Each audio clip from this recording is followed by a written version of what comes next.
皆さんこんにちは。Hello everyone. 寿司リーゼントとメガネラーメンです。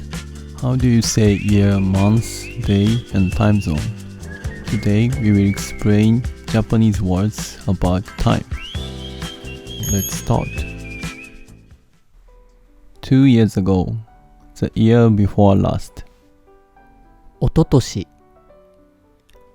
おととし、Last year, 去年、昨年、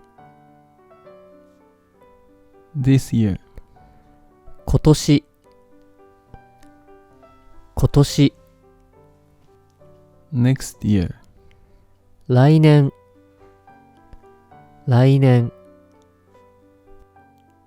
2 years later, the year after next, 再来年、再来年、last month, 先月、先月、this month, 今月、今月、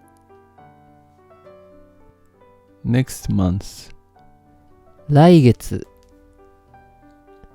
来月、the day before yesterday, おととい、おととい、 yesterday, 昨日、昨日、 today, 今日、今日、 tomorrow, 明日、明日、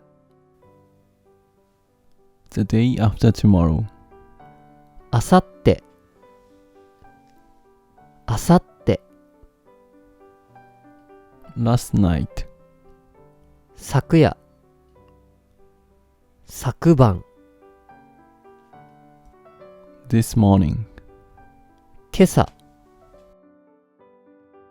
今朝、 tonight, 今夜、今晩、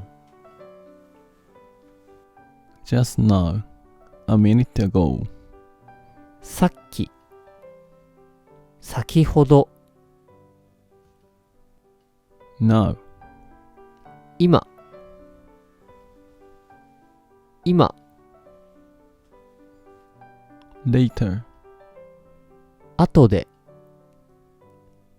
後ほど。 When you want to repeat a video, right click in the video player and click loop. If you watch a video by your smartphone, touch the screen and click loop video. Thanks for watching. See you soon. バイバイ。